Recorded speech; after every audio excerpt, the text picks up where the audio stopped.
She said she was grocery shopping, but came back empty-handed with a different hoodie.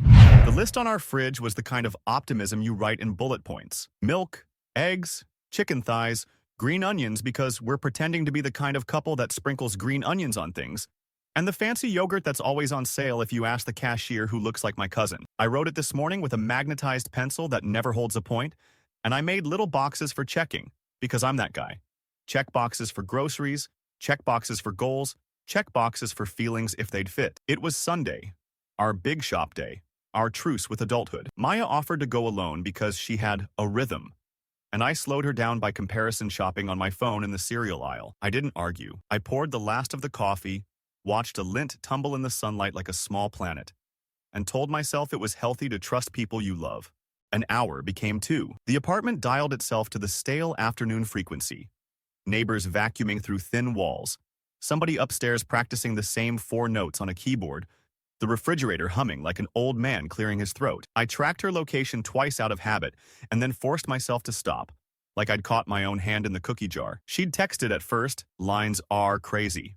They closed 1 register, back soon." And then the messages went blank, just the typing bubble that would appear and vanish, which is either poor cell service or the digital version of someone standing in a doorway, not sure if they should come in. When she finally did, it was the kind of entrance that rearranges a room. The door stuck like always. The doormat tried to come in with her, and she backed up to kick it straight. She held no bags. Not even the reusable ones with our dog-eared turtle printed on them. The first thing that lodged under my ribs wasn't anger. It was confusion, paper-thin and loud. Then I saw the hoodie. It wasn't hers. Maya owns hoodies the way other people collect books. She nestles into them, swallows her hands in the sleeves, always smells faintly of the detergent we can barely afford because it keeps the colors nice. This one was an oversized black, the cotton with that overwashed sheen, and the hood cords had plastic tips rubbed rough. There was a small oval on the sleeve, an emblem rubbed down to a ghost, like the memory of a logo. The whole thing smelled like low-budget gym and someone else's deodorant. Fresh, but not ours. It is strange how you can know your home by your smells. Our place is cardamom, coffee, the lemon all-purpose, the sleep-warm scent of her hair. This hoodie smelled like a place I didn't live. "Don't be mad," she said, which is textbook for people who want to skip to the end of an argument. They didn't have what we needed. Chicken was weird. Milk was all close to expiration. The lines were insane. I got stuck behind this family with a screaming baby, like exorcism level. And then their card declined 3 times. She was smiling, but too fast. She brushed her hair behind her ear and dropped her keys in the bowl so hard the bowl jumped. She toed off her shoes. Another not quite right. She usually uses her heel to push each off in a lazy little dance I tease her about. I found myself nodding before I meant to. Maybe everything she said could be true at once. Maybe the world did conspire to delete our list. "Okay," I said. "Did you at least grab the eggs if the milk was sketchy? Or the onions? We have rice. I can throw together." She winced in a way that tried to look cute. I ended up leaving. The whole system went down, like all the card readers. People were shouting. I honestly thought a fight would break out, so I came home, empty-handed, in a different hoodie. I leaned on the counter and admired the blank boxes on the list like art. The magnet with the smiling sun held it at a slightly Johnny angle. It was surreal. A life can be tilted by degrees and you can stand there, hands still, and feel it happening. "Which store?" I asked. "Easy." It was almost a reflex, the way you ask someone where they parked. "Harbor Mart. The big one." She kicked at the mat again as if the mat were the problem. "Why?" "They posted in the neighborhood group," I said, as though the words were a neutral color. I was scrolling. Someone said they closed early because of a system outage. At 6? "It was later than 6, she said. "I left late. Like really late." "Sure," I said, because contradiction feels like a key you can't get into the lock. I tore the list from the fridge and folded it in half so it looked purposeful. "How long were you gone?" She blinked at the ceiling like the answer might be stored up there among the popcorn texture. "I don't know." Time got weird. I stopped to breathe in the car. I might have called Clara. She's been... Anyway, do you really need me to give you a minute by minute? I hate that she can do that. Turn a question into a personality flaw. My chest started doing that tight filter click thing. I smoothed it away. "No, dinner. I'll order something." "You don't have to do that, babe." Her voice softened like a blanket. The kind people tuck around themselves. "We have pasta. I can make pasta." "Sure," I said again. "Pasta's perfect." She moved toward the kitchen, brushed past me, and my hand, traitorously helpful, lifted one of the cords of the hoodie out of reflex.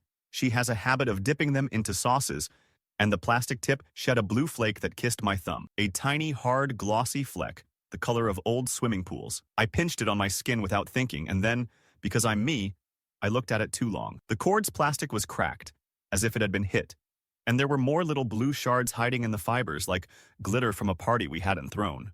New hoodie? I asked, casual but not. It's not the blue one you sleep in. Borrowed, she said quickly. I got chilly in the store when I left. AC was stupid. A friend had one. A friend from the store? A friend, she repeated, as if the flavor of it would change. Which friend? She opened a cabinet as though the cabinet were suddenly the most urgent thing. Do you want the spiral pasta or the little shells you always say are better with sauce? I let it go. I told myself kindly, like you talk to a spooked dog. You can be wrong. You can be tired and suspicious and wrong. People lend clothing. Systems go down. Babies scream. Life is full of trivial chaos that does not mean betrayal. I told myself love is not a ledger and still felt the calculator were somewhere in me. While water climbed toward a boil, I took out the trash because moving my hands helps. The bag was light, the cardboard of an old cereal box rasping against the plastic. Our building's hallway smelled like someone had burnt toast and then tried to make peace with incense. Tom across the way had his door cracked. He's the kind of neighbor who knows everything without trying. He gave me a little two-finger salute with the hand that wasn't holding his tiny dog. Big night at Harbor Mart, huh? He said. Heard they kicked everyone out before dinner. My cousin's post blew up. Yeah, I said. We missed the fireworks. He nodded to the stairwell window. Saw Maya get dropped a block over. Hope you guys are okay. It's a zoo out there. I didn't answer fast enough. He added, not judging. Rideshare's safer than walking late. People are nuts. Right, I said. Totally. Back inside, the kitchen smelled like tap water and anticipation. Maya was stirring the pasta with the focus of a surgeon. The hoodie swallowed her. For a split second, it was adorable again, the way she disappears into soft things. Then she caught me looking and rolled her eyes, and I was back on the ice. I don't owe you a dissertation to buy noodles, she said, too brightly. You don't owe me anything, I said. You're my person. I get scared when the world messes with my plans. She laughed at that. A brittle thing. Your plans. God forbid the universe forgets to initial your checklist.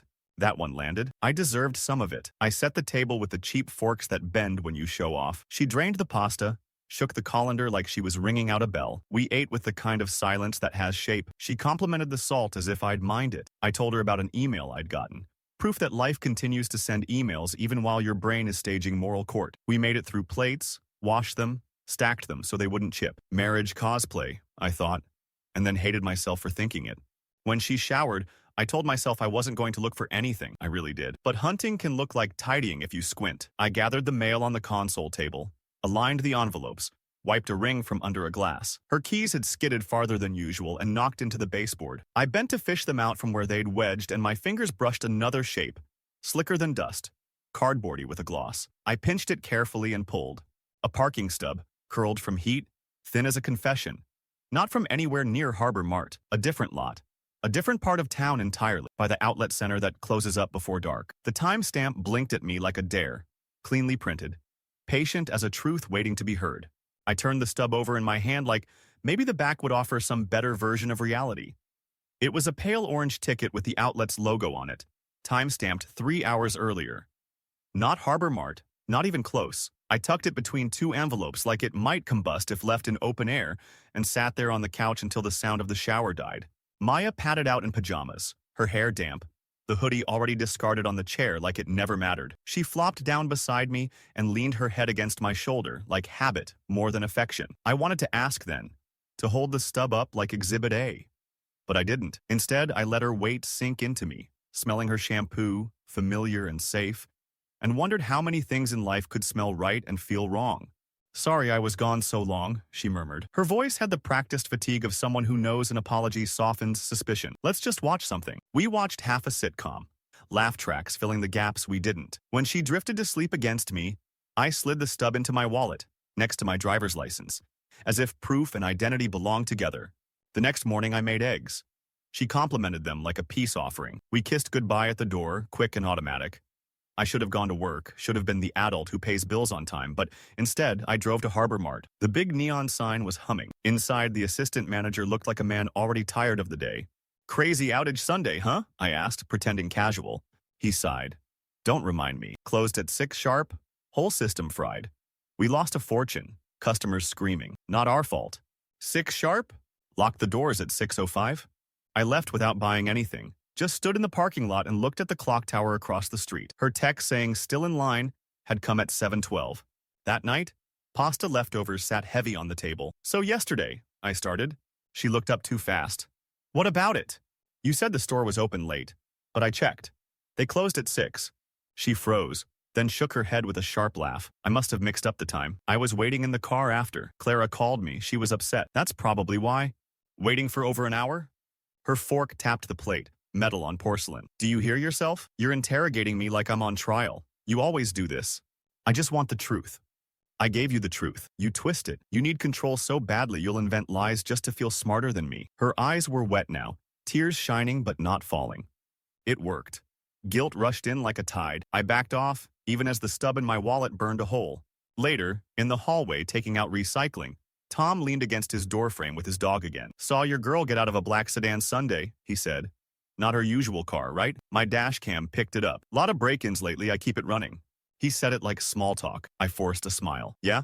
You still have the video? Sure, want me to send it? Yeah, thanks. He emailed it. That night, while Maya brushed her teeth, I watched grainy footage of her climbing out of a car I didn't recognize. She wore the black hoodie, the emblem a blurry oval on the sleeve. She smiled at whoever was driving before shutting the door. I paused the frame and stared. The emblem, it wasn't random. I'd seen it before. A local league's logo. Lansford City Amateur Basketball. And I knew who still played there. Her ex? Lance? I shut the laptop fast when she came in. She crawled into bed, kissed me on the cheek, and turned away. I stared at the ceiling until sleep refused to come. The next day at lunch, I scrolled through the league's Instagram. Photos of guys in jerseys, sweat slicked, grinning. In one shot, there was the same hoodie draped on a bench. Emblem clear. A caption. Team meetup at the outlet. Big win, guys. The date matched Sunday. I looked up at my untouched sandwich and wondered when my life had become a detective show nobody asked to watch. That evening, I asked her lightly, "Did you talk to Clara Sunday?" She stiffened, then nodded, briefly. Why? My phone buzzed on the counter. A notification slid down from her sister, accidentally connected to our shared tablet. The preview read, "Did it work? Hope you're okay." I glanced at Maya. She hadn't seen the message yet. My chest felt like someone had swapped my lungs for stones. When she reached for the hoodie again, I noticed the cord's tip crumble a little blue flake onto the counter. I pinched it, stared at the strange, glossy dust. It looked like ink from those security tag stores clip onto clothes. My mouth was dry. Maya, what exactly happened Sunday? She spun toward me, eyes flashing. Why are you still on this? I told you. It was a disaster, and I just wanted to forget it. I opened my wallet under the table, thumbed the stub. I wanted to slam it down to corner her with proof, but something held me back. Proof is permanent. Once you lay it down, nothing goes back in the box. So I tucked it deeper and ate in silence, and wondered if I was building a case or digging a grave.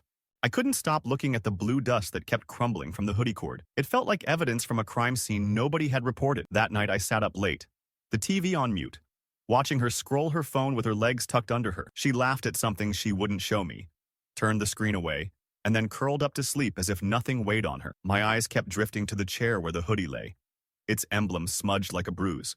In the morning, she slipped it on again, casual as if it had always been hers. She tied her hair up, kissed me quick, and left for her shift at the cafe. The door shut, and silence landed like a verdict. I took the hoodie in my hands, heavier than it should have been, and ran my fingers over the patch. The oval was faint, but the letters were there if you squinted. L-A-N. Part of something longer. I recognized it suddenly. Lansford City Amateur League. Basketball. The name hit me like a punch. Lance. Her ex. I'd met him once at a party back when we first dated. The kind of guy who wore confidence like cologne. He'd played in that league for years. I remembered the photos on her old social media. Her sitting in bleachers, clapping for him, back before me. She'd sworn she was done with him, that he was toxic, unreliable. Yet here was his team's emblem hanging off her arm like a brand. I needed air. I drove to work, parked, then sat in the car staring at the steering wheel. My phone buzzed. League Instagram posts. I opened it. The first photo showed a lineup of sweaty guys in jerseys, arms around each other, grinning. In the corner of the shot, that hoodie, draped over a folding chair. The caption read, "Team meetup at the Outlet Mall, Sunday night." The outlet, the stub in my wallet, it all knotted together. That evening, I brought it up gently. "Did you talk to Clara Sunday night?" Maya stiffened. "Yeah, for a bit." Why? My tablet pinged from the kitchen counter. Notifications from our shared account. Clara's name lit up the screen. Did it work? Hope you're okay? Maya didn't see it. She was bent over her bowl of soup, hair falling like curtains to hide her face. My stomach flipped. When I stood to get water, the hoodie sleeve brushed the counter. More blue flakes broke loose, tiny shards like confetti from a party that had gone very wrong. I rubbed one between my fingers. Sticky, glossy, stubborn. It looked exactly like the dye from anti-theft tags. Where did you really go Sunday? I asked, my voice sharper than I meant. Her head snapped up. Are we still doing this? Evan, I told you already. You told me about lines, outages, screaming babies, but Harbor Mart closed before you even said you were there. I found the parking stub. Different part of town. I saw the league's Instagram post. And now, I held out my hand with the blue flake shining in my palm. What is this? Her face drained. For 1 second, she looked like a kid caught stealing candy. Then the mask snapped back on. You're insane, she whispered. You dig through trash, stalk my sister's messages, stare at lint off a sweatshirt. Do you hear yourself? Do you hear you? My voice cracked. You came home in another man's hoodie, empty-handed, and every detail since has been a lie. Tears rushed into her eyes, this time uncontrolled. She shoved her chair back so hard it screeched. Fine, you want the truth? Clara's in trouble. Mom's drowning in debt. Lance offered to help and She swallowed. I was desperate. I went there. That's it. Help from Lance? That guy's not charity. It was one time, she pleaded. Just a run. I was supposed to grab returns. No receipt, pass them along. Nobody gets hurt. Clara begged me. Mom's house is at risk. I didn't know what else to do. I stared at her, my pulse like thunder. So you lied. You dragged me into this circus because you didn't trust me to stand by you. Her tears fell. Real now. You would have told me not to. You always need everything clean, checked, approved. There was no time. My fists curled against the table. And Lance? He's part of this? That's why you wore his hoodie?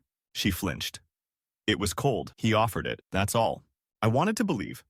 I really did. But my eyes kept dropping to the blue flakes on the counter. Little truths refusing to sweep away. She whispered, I swear, Evan, it was just that night. It's done. But my phone buzzed again. A new message, this one on her screen she forgot to lock, from Lance. Tonight again. Don't back out. I looked at her. She looked at me. The room was silent except for the hum of the fridge, and everything we hadn't said pressed in between us like walls. My hands shook as I set her phone back on the table. She hadn't seen the notification yet.